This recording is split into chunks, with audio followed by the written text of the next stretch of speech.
So a triple B rated company can expect to get a 5% yield right now on a 10-year issue. That means if I'm suddenly downgraded from AAA to triple B, my spread goes from 30 basis points to 97. So that spread goes up by 0.67. So that would be two-thirds of a percent or so. So the price effect on the floating rate bond would be two-thirds of 7%. So maybe 2.5%. But on a fixed rate bond, not only you pay for the changes in the underlying index, but you also pay for the changes in the spread. If the underlying index is stable, changes in the spread is the only one that moves the price. In that sense, floating rate bonds are more uh, attractive to investors because you're not taking the overall base interest rate risk. You're only taking the risk of uh, what you want to call changes in the spread. And that's pretty much what you want to trade on anyway.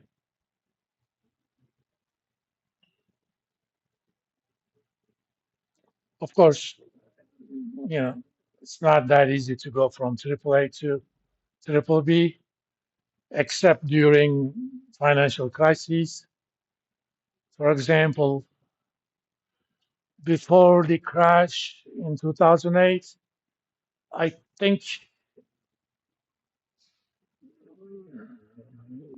the credit rating of country like Spain was around single A's, but after the crash, they went to single B's or something like that.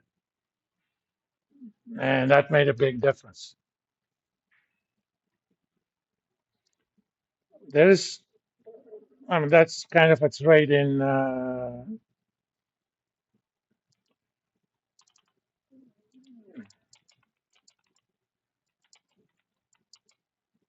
you can also use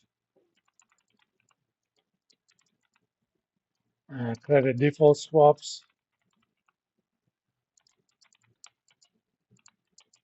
to either manage or trade on the credit quality risk.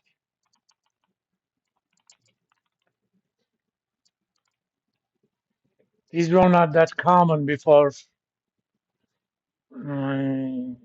mid to late 90s, but it's kind of insurance contracts on credit quality. Let's say in 2006, you held the bonds of the Greek government. Okay, so let's see if we can get a graph of that.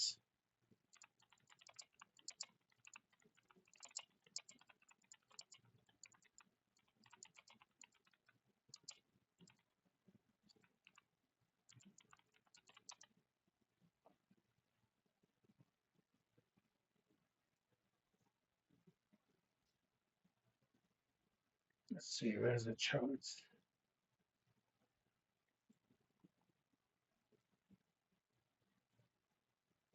Monthly.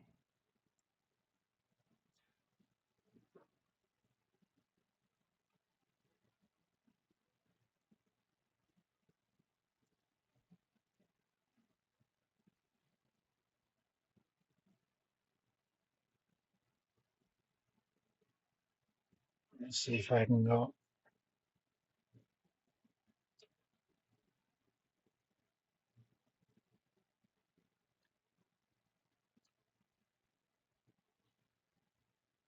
All right. Back in 2006, it was about 3.5%. You know, given how low the treasuries were those days, there wasn't much of a spread. Let me get the US.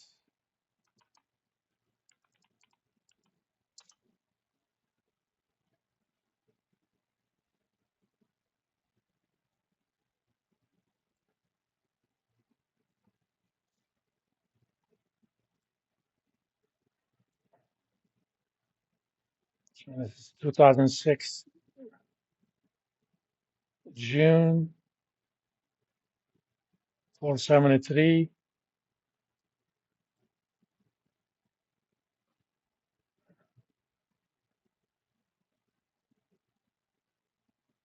463, something like that. So there wasn't too much of a spread. Let's find out where they were in end of 2009. The treasuries were around 389. The Greek rates,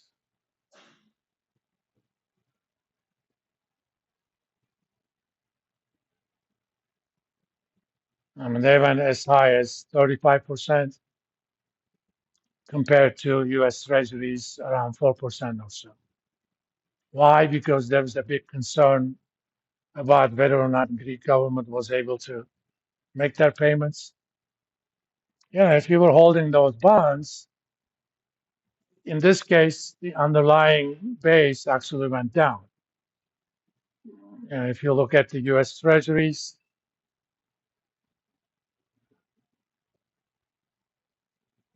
by 2010, the yields were around 2.5, but the Greek yields went up quite a bit.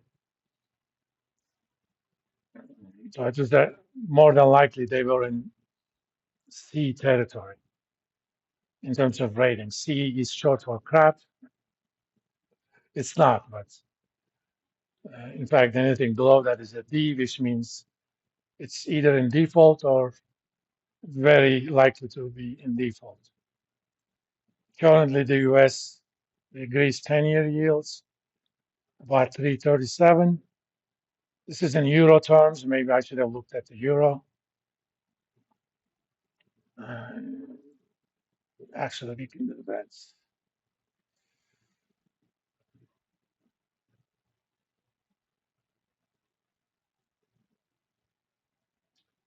Yeah, the current 10-year bond rates, 268.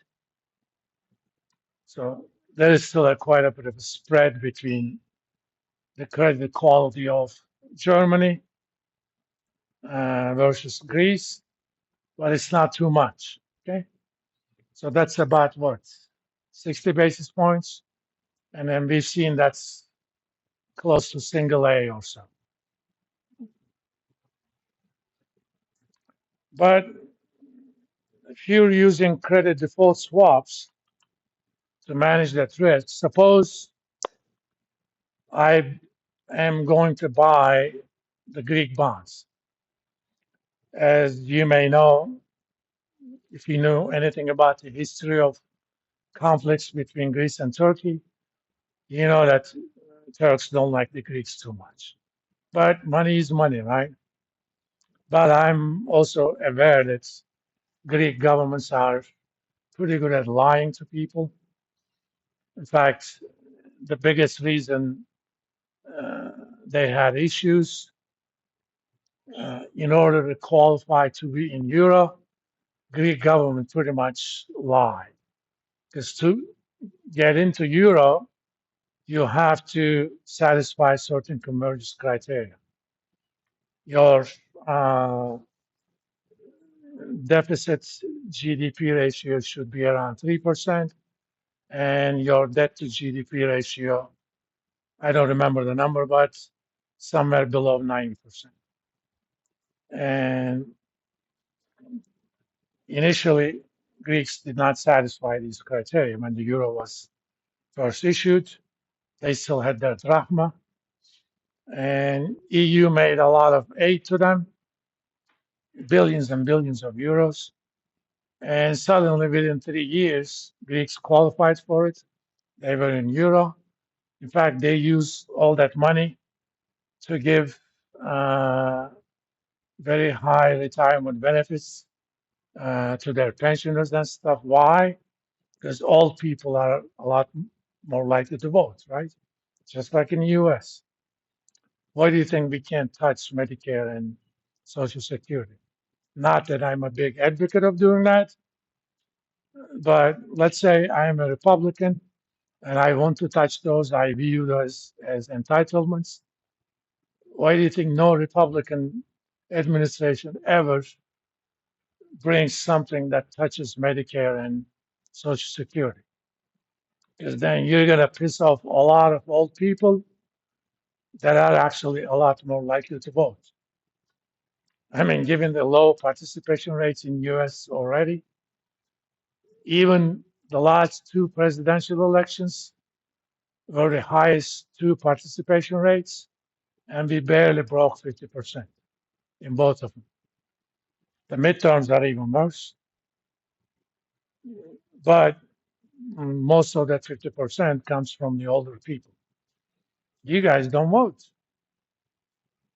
for whatever reasons.